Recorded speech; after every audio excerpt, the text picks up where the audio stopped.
Bonjour à tous, j'espère que vous allez bien. Bienvenue dans cette nouvelle vidéo. Et nouvelle vidéo débrief du match entre l'équipe de France et l'Espagne. Victoire 5 buts à 4 de l'Espagne face à l'équipe de France en demi-finale de Ligue des Nations.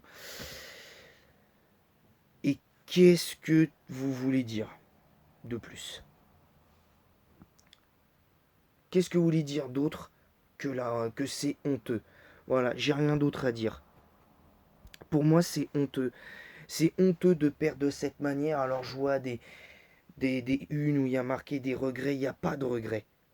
Il n'y a aucun regret. On s'est fait dégommer. On s'est fait dégommer, c'est tout. On perd 2-0 la seconde période. Enfin la première période. Et on gagne 4-3 la seconde. 4-3 la seconde. Est-ce que c'est normal? Est-ce que c'est normal? Non. Non. Moi, je n'en peux plus de cette équipe de France là aujourd'hui. Je n'en peux plus. Les gens vont dire ouais mais attends Dino t'es ingrat avec Deschamps. Peut-être. Oui peut-être. Peut-être que je suis ingrat avec Didier Deschamps, mais je suis désolé, mais à un moment donné faut arrêter avec lui. C'est bon, stop. Arrêtons. Il n'y a plus rien qui se passe avec lui. Il est en fin de cycle. Alors oui, on va le laisser jusqu'à la Coupe du Monde. Moi, je lui laisse une dernière chance à la Coupe du Monde. Mais s'il ne nous, je le dis, hein, s'il ne nous ramène pas à la Coupe du Monde, ou ne serait-ce qu'il perd qu'un seul match dans cette Coupe du Monde, qu'on fasse venir Zidane en pleine Coupe du Monde, j'en ai rien à secouer. À un moment donné, c'est bon, quoi. À un moment donné, c'est bon. Moi, je commence à en avoir marre de voir cette équipe de France sans idée précise de ce qu'elle doit faire. Une équipe de France qui s'entête à faire jouer Mbappé en numéro 9 comme le Real Madrid. Faut arrêter de faire jouer Mbappé en numéro 9. Ce n'est pas son rôle. Ce n'est pas son rôle d'attendre comme un pied, d'être planté comme un piquet de tente, à jouer un jeu à la Giroud, à attendre que les défenseurs se viennent sur lui et laisse les joueurs de côté prendre le pas. Non, des, Mbappé c'est un joueur de côté, c'est un joueur qui doit jouer sur le côté. Non. Alors tu vas me dire oui, mais attends, avec le Real, il a joué en neuf toute la saison, il a mis 31 buts, oui. Mais pourquoi il réussit au Real Madrid à jouer au numéro 9? Parce que les joueurs qu'il a sont meilleurs. Les joueurs qu'il a, ils sont meilleurs, c'est tout. C'est tout. C'est tout. À un moment, il faut dire les choses, les gars. À un moment donné, il faut dire les choses. À un moment donné, il faut dire les choses. C'est n'importe quoi ce qu'on a vécu sur ce match-là. C'est n'importe quoi. C'est n'importe quoi. Moi, je veux bien. euh, Moi, je veux bien qu'aujourd'hui on dise ouais, mais machin, il a fait ci, machin, il a fait ça. J'en ai. Non. Merci, merci Deschamps pour tout ce que t'as fait. Maintenant, laisse ta place. C'est bon. C'est bon. Là, j'en ai marre de voir l'équipe de France sans idée de jeu, sans avoir une identité précise, une ligne directrice. Là, on voit que Deschamps perd la main. Quand tu vois quand tu vois que Mbappé n'y arrive pas dans ce match-là, alors ok, il marque sur penalty, mais quand tu vois que Mbappé n'y arrive pas, pourquoi tu le sors pas? Pourquoi tu le sors pas? C'est une honte. C'est une honte. Cherchez pas, c'est une honte. Donc je vais noter les joueurs de l'Espagne et les joueurs de l'équipe de France et on va commencer par l'Espagne. Unai Simon, 9. Pedro Porro, 6. Parce qu'il provoque un penalty et après derrière je trouve qu'il est un peu moins bien. Le Normand, 7. Wissem, qui fait pas du tout espagnol, dans cette défense centrale, 7 sur 10. Cucurella, 8 sur 10. Merino, 7. Zubimendi, 7. Pedri, 9. Il a été exceptionnel. Lamine Yamal, 10 sur 10. Lamine Yamal, 10 sur 10. Clairement. Oyarzabal, 8. Nico Williams, 8. Voilà, comme ça c'est clair. Maintenant, on va passer à l'équipe de France. Ça va être vite fait. Je vais même pas perdre de temps à développer sur certains joueurs. Mignon, il a fait ce qu'il a pu. Je lui mets 6 sur 10. Kaloulou, pour moi, il fait ce qu'il peut. 5 sur 10. 5 sur 10. Konaté, 0. L'anglais, 0. Théo Hernandez, 0. Voilà, comme ça, c'est clair. Rabiot, 0. Koné, 5 sur 10 parce qu'il a fait ce qu'il a pu aussi. Dembélé, 5 sur 10. Alors, apparemment, il a un problème à la cuisse. Il aurait eu un problème à la cuisse pendant le match, donc j'espère juste que c'est pas grave et qu'il pourra jouer le match contre l'Allemagne. J'espère qu'il pourra jouer au moins quelques minutes. À moins que le staff de l'équipe de France ne prenne pas de risque et ne le fasse pas jouer contre l'Allemagne. Parce qu'il y a quand même la Super Coupe d'Europe à jouer le 13 août contre, contre, mince, contre Tottenham. Donc autant, je pense que clairement, autant ne pas le faire jouer. Et à la limite, tu mets Cherki. Et, on va en parler de Cherki. Bouge pas, j'arrive Cherki parce que il y a des choses positives à dire sur toi. Donc t'inquiète pas. T'inquiète pas, mon garçon. Bouge pas, j'arrive. On va t'encenser, frérot. T'inquiète pas. Donc Manu Koné, 5 sur 10. Dembélé, 6 sur 10 parce que pour moi il a fait ce qu'il a pu. Olysée, il a essayé, il a tenté des dribbles, il a percuté, il a fait ce qu'il a pu. Pour moi c'est 6 sur 10. Désiré Doué, pour moi est dans la continuité. Bon, il était un peu cramé de la Ligue des Champions. Moi je dirais quand même 7 sur 10 pour Désiré Doué parce qu'il a fait quand même des trucs intéressants. Il a frappé deux trois fois au but. Je trouve qu'il a fait son match. Mbappé, j'ai pas envie de lui taper dessus quand même, mais quand tu vois que malgré tout qu'Mbappé y arrive pas, il met un but sur penalty. Bon, il fait ce qu'il peut le pauvre, hein, mais il a fait ce qu'il a pu, mais il est entouré avec Désiré Doué et Dembélé. En fait, le trio d'attaque, le quatuor offensif là, sont entourés de peintres. Ils sont entourés de peintres. C'est Rabiot, c'est devenu un peintre. Manu Koné, il a pas le niveau pour être titulaire en équipe de France. Théo Hernandez, je le reconnais plus. Avant il était bon, là il fait n'importe quoi. Il broute la pelouse. Clément Langlais, c'est un bon joueur, mais un très bon joueur, mais il a brouté la pelouse tout le match. Konaté, il a rien fait. Si Konaté il est pas aux côtés d'Upamecano, il sert à rien. Voilà, comme ça c'est clair. Kaloulou, je vais pas lui taper dessus. C'était sa première sélection, je crois, à Kaloulou, donc on va dire doucement. Maignan, il fait ce qu'il peut parce que sur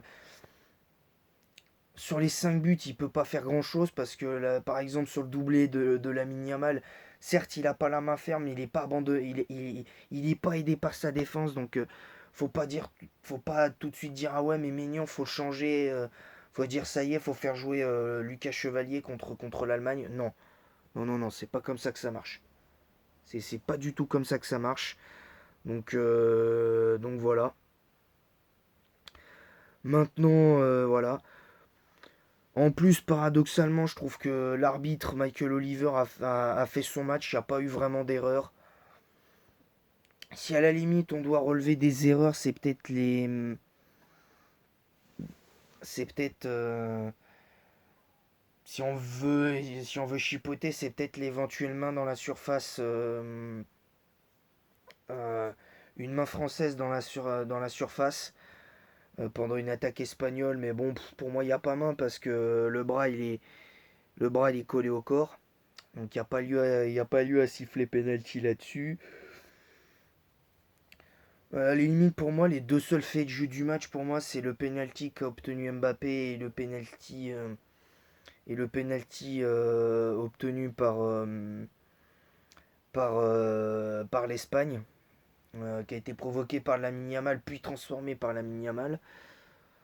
Ce joueur, il vient d'une autre planète, c'est pas possible. Là, je pense que Lamine Yamal, pour moi, il a éteint le. Là, pour moi, il éteint la concurrence. Là, aujourd'hui, ça y est, hein. À part Dembélé qui pour moi rivalise avec lui cette saison. Pour moi, il n'y a aucun joueur au niveau. À part Dembélé, il n'y a aucun joueur qui est au niveau de Lamine Yamal. Mbappé, ça y est, pour moi, il est en dessous ça y est, pour moi, Dembélé, il est passé devant Mbappé. Lamine Yamal, il est devant Mbappé et c'est bon. Et j'aime bien Mbappé, hein, mais ça y est, c'est bon, c'est fini. Le game, il est plié. J'ai rien à dire de plus. Voilà, clairement. Donc voilà. Euh, L'arbitre a fait son match, même si pour moi, il y a des joueurs qui auraient pu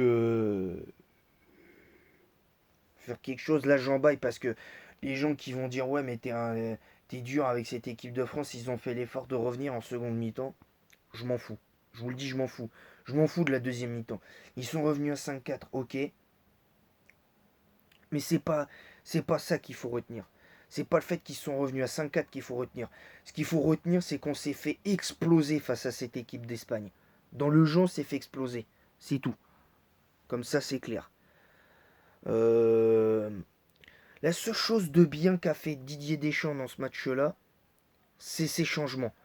Parce que Malo Gusto a fait une très bonne entrée. Barcola a fait une bonne entrée. Lucas Hernandez a fait une bonne entrée. Kolo Muani, bon, il prend un carton jaune un peu con. Mais il se fait. Il fait une bonne. Kolo Muani fait une bonne entrée. Voilà, comme ça, c'est clair. Et parlons-en de Ryan Cherki. Ryan Cherki, si dans sa tête, il reste cohérent, je peux vous garantir qu'il peut faire partie des meilleurs joueurs du monde dans les prochaines années. Je vous le dis. L'autre, le mec, il rentre 63e minute, but passe D. Il rentre, quelques minutes après, but passe D. C'est bon pour vous? L'autre, il rentre à la 63e minute, même pas un quart d'heure après. Et autant à 4 buts à 1, on sentait des... Il rentre, quelques minutes après, il met 3 buts, il met un but, une passe D. Il fait de sa première sélection, un but, une passe D. Non mais c'est une dinguerie, sérieux. À lui tout seul, Cherki, il a mis en difficulté cette équipe d'Espagne. C'est n'importe quoi. C'est n'importe quoi. Donc Deschamps, c'est bon, fin de cycle. Au revoir. Merci pour les travaux. Merci pour ce que tu as fait. Tu nous as donné droit à 3 finales.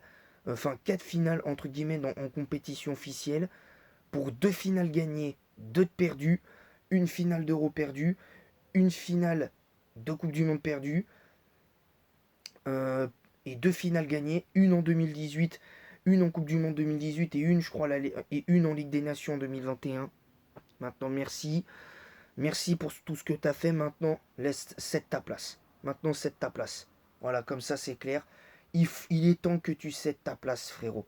Maintenant, parce qu'on veut du beau jeu dans cette équipe de France. On veut voir du jeu. On veut voir une équipe qui est disciplinée tactiquement, qui se marche pas dessus. C'est bon. On veut quelque chose de cohérent. Voilà, comme ça, c'est clair. On veut quelque chose de cohérent. Même si on gagne pas de titre, je me fiche de gagner des titres. Moi, ce que je veux, c'est voir mon équipe nationale jouer bien. Là, venez pas me dire qu'on a bien joué. On a bien joué pendant 50 minutes, mais sinon, pour moi, on passe à côté pendant l'équivalent d'une mi-temps. Là, en fait, on a joué qu'une mi-temps sur deux sur ce match-là. Un peu comme contre l'Argentine. Voilà, comme ça, c'est clair. Voilà, c'est tout pour ce débrief. J'espère qu'il vous aura plu. Merci à tous d'avoir suivi cette vidéo. J'espère qu'elle vous aura plu. N'hésitez pas à vous abonner en masse si ce n'est pas déjà fait. On est à 81 abonnés des 81 abonnés des 200.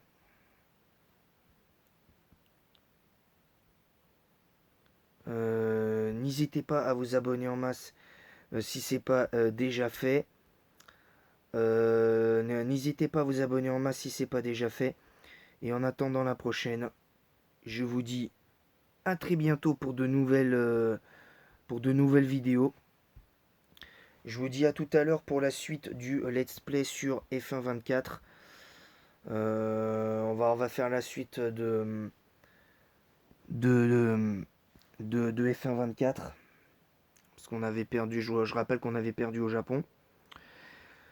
Donc on va essayer de se rattraper en course sprint en Chine et tout ça. On va essayer de se rattraper. Donc voilà. On va essayer de faire ce qu'on peut et puis voilà. Donc n'hésitez pas aussi à activer la cloche pour recevoir les notifications des prochaines vidéos qui sortiront sur la chaîne. N'hésitez pas à vous abonner en masse et à activer la cloche pour recevoir les notifications des prochaines vidéos qui sortiront et des lives en cours. D'ailleurs, je le rappelle, reprise des lives sur Pokémon Verfeuille, du Let's Play Pokémon Verfeuille en Nuzlocke samedi et dimanche, live Pokémon Émeraude. Live Pokémon Émeraude.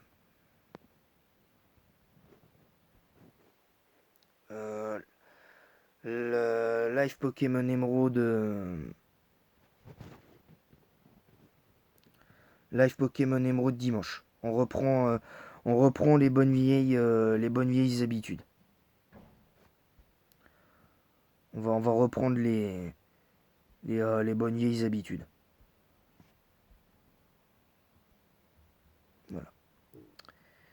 Donc, n'hésitez pas aussi à mettre un pouce bleu et un commentaire pour le référencement de cette vidéo en disant en quoi vous êtes d'accord, pas d'accord avec ce que j'ai dit dans ce débrief.